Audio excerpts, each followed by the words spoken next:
you guys doing? Jason Kuhn here, giving you my Facebook article updates for September 27th, 2013. We got a lot of news, we got to jump into it quick. Infowars.com, newly declassified government documents. Pre-9/11 bin Laden hijack plot was ignored by U.S. intelligence. File this under 9/11 government prior knowledge with the mountains of other examples from the past 12 years. Newly uncovered government documents show that the U.S. government ignored a specific warning in 2000 that Al-Qaeda planned to hijack a commercial airline headed for the U.S. After 11 years, the Defense Intelligence Agencies, the country's military intelligence arm, has released documents to watchdog group Judicial Watch that show the warning was ignored because nobody believed that Osama bin Laden's organization or the Taliban could carry out such an operation. Judicial Watch notes that the documents reveal that Al-Qaeda had a sophisticated plan to hijack a commercial airliner departing from Frankfurt International Airport between March and August of 2000. The hijack team was to consist of an Arab, a Pakistani, and a Chechen, and their targets were U.S. airlines, Lufthansa, and Air France. Prior knowledge, there you go. We'll move on to the article, Infowars.com, by Paul Joseph Watson. Seymour Hersh, bin Laden raid, one big lie. Pulitzer Prize-winning Seymour Hersh says that the raid which killed Osama bin Laden in 2011 is one big lie, and that not one word of the Obama administration narrative of what happened is true. In a wide-ranging interview published today by The Guardian, Hersh savages the U.S. media for failing to challenge the White House on a whole host of issues, from NSA spying to drone attacks to aggression against Syria. On the subject of the Navy SEAL raid that supposedly resulted in the death of Al-Qaeda terror leader, Hersh remarked, "Nothing's been done about that story. It's one big lie. Not one word of it is true." Hersh added that the Obama administration habitually lies, but they continue to do so because the press allows them to get away with it. It's pathetic. They are more than obsequious. They are afraid to pick up this guy Obama, Hersh told The Guardian. We'll move on. Another Infowars.com, Kit Daniels breaking. Whistleblower reveals U.S. State Department ships arms directly to Al-Qaeda. Wow, more Al-Qaeda news. A former CIA gunrunner revealed that the U.S. ambassador to Libya, J. Christopher Stevens, was killed in the September 11, 2012 attack on the U.S. consulate in Benghazi in order to cover up the U.S. State Department's direct arms shipments to Al-Qaeda. William Robert Tosh Plumlee reported his career as a CIA contract pilot in the late 1950s, delivering guns and ammunition on behalf of the agency to Fidel Castro. Plumlee confirmed that such arms deals are still common today, with the State Department shipping arms to Al-Qaeda via the CIA. CIA invented Al-Qaeda in the 70s against the Russians. Hillary Clinton admits so publicly. During an interview with Alex Jones, Plumlee pointed out that Pat Smith, the mother of an information management officer also killed during the Benghazi attack, received little information from the Obama administration about her son's murder. "I began to wonder why they ain't telling her anything," he asked.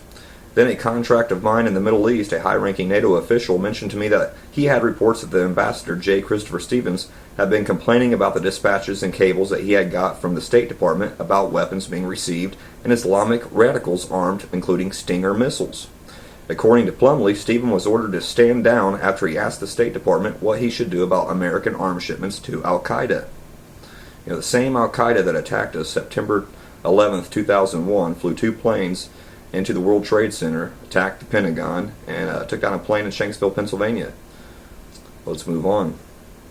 JerusalemPost.com, Al-Nusra Front forging Al-Qaeda base in Syria. The same Al-Qaeda that I just read articles about, the same Al-Qaeda that we're arming right now in Syria. Let's see. Syria's most prominent jihadist organization, the Nusra Front, is creating a base for Al-Qaeda in the heart of Middle East, from which waves of terrorism and radical subversion will likely ripple out and threaten regional across the region, it says. This is according to a report issued this week by the Meir Amit Intelligence and Terrorism Information Center near Tel Aviv. A team of researchers from the center spent a year composing the 150-page document, which charts in remarkable detail the rise of Nusra Front, as well as size, scope of operations, ideological goals, and growing geographic spheres of influence. We'll move on. Daily Mail. Mail Online. Eyes gouged out, bodies hanging from hooks, and fingers removed with pliers. Horrific claims of torture emerged as soldiers reveal gory Kenyan mall massacre details. Soldiers told of the horrific torture meted out by terrorists in the Nairobi Mall massacre yesterday, which claims hostages were dismembered, had their eyes gouged out, and were left hanging from hooks in the ceiling. Men were said to have been castrated and had fingers removed with pliers before being blinded and hanged. Children were found dead in food court fridges with knives still embedded in their bodies. It has been claimed. Brought to you by probably Al-Qaeda, Al-Nusra, brought to you by the U.S. government.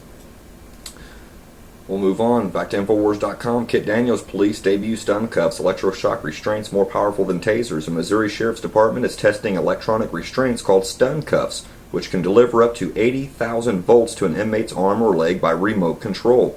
As revealed in the video, the wearer fell completely to the floor after being choked remotely from a distance which can reach up to 100 yards. "Does that hurt?" one of the officers asked the wearer while laughing. "Stop resisting." Stun cuffs are a very effective tool, according to Captain Hovey of the Buchanan County Sheriff's Department, as reported by KQTV. It affects the muscles of the body and doesn't really affect anything else. In particular, he claimed that the shock did not affect the wearer's heart. What it does really is just sends a charge to the body that locks up your muscles, he added. Captain Hovey said that the stun cuffs, which cost $2,200 apiece, have a few kinks to work out before they are fully implemented. The stun cuffs were more powerful than the electroshock weapon currently used in police departments nationwide, the taser, that kills people by the hundreds nationwide. Let's go on. The government targets private bank accounts, seizes funds of innocent Americans without charge or trial. This is SHTFplan.com.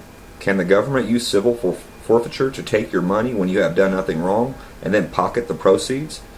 The IRS thinks so. For over 30 years, Terry Deco has successfully run a grocery store in Fraser, Michigan, with his daughter Sandy. In January 2013, without warning, the federal government used civil forfeiture to seize all the money from the Deco's store bank account, more than $35,000. Even though they've done absolutely nothing wrong, their American dream has now become an American nightmare. Federal civil forfeiture law features an appalling lack of due process and empowers the government to seize private property from Americans without ever charging, let alone convicting them of a crime.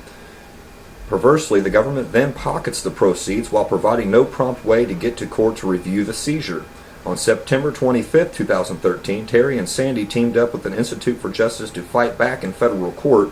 A victory will vindicate not just their right to free from their abusive forfeiture tactics, but the right of every American not to have their property wrongfully seized by the government. Let's move on. MrConservative.com, Maryland schools to close on Islamic holidays.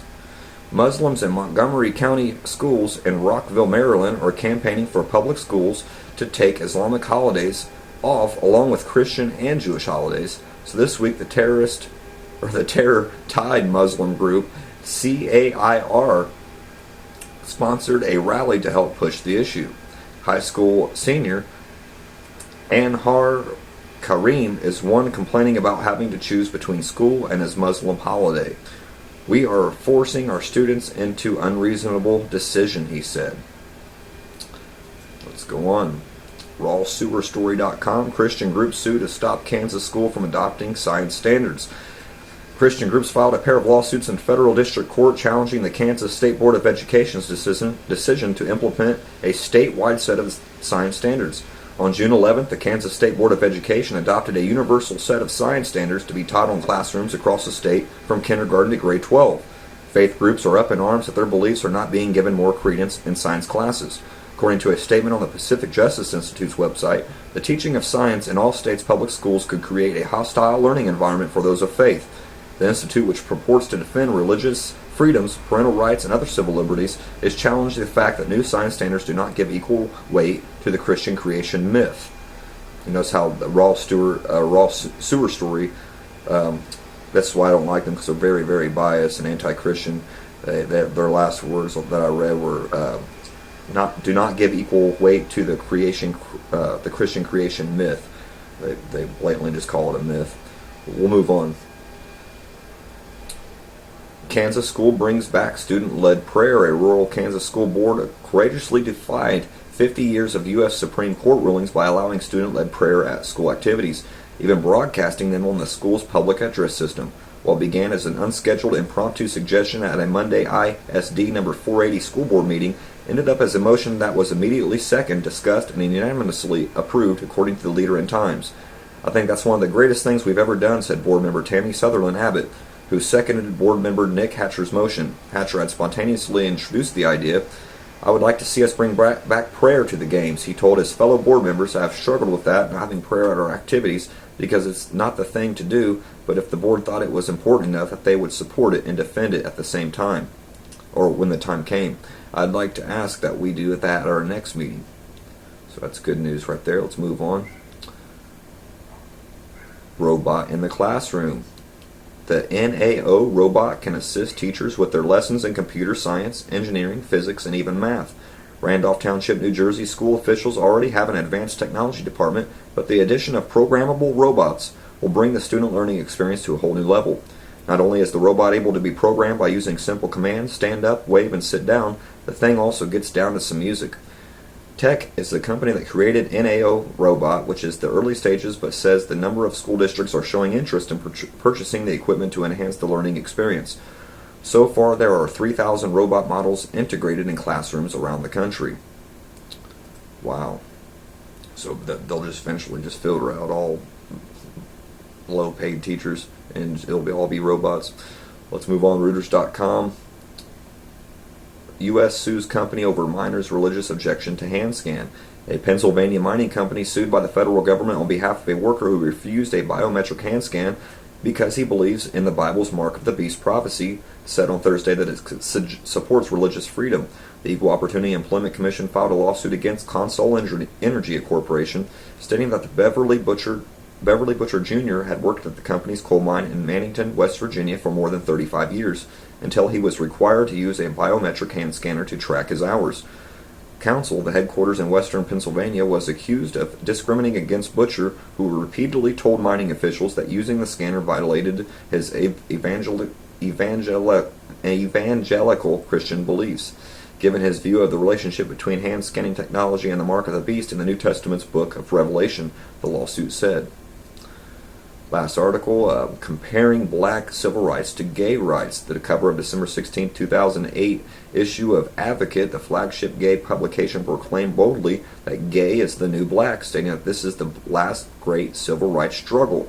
But whenever I mention this topic on my national talk radio show, asking my listeners if they believe it is fair to equate the black civil rights movement with today's gay rights movement, I'm flooded with African Americans calling who take strong exception to this comparison. Well, I wonder why. Blacks are born black. They can't change that fact. Gays are not born gay. It's a lifestyle. They can change that fact. Well, that's all the news I got for you today. Let me give you a New World Order quote of the day. Mayor Armshell Rothschild, major banker, 1828, allow me to issue and control the money of a nation, and I care not who writes the laws. There you go.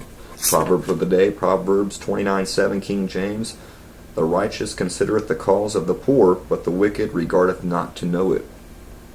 Like I said, that's all the news I got for you today. I'll leave you guys off with the song I brought you in on, and that's Do Lord by Glassheart.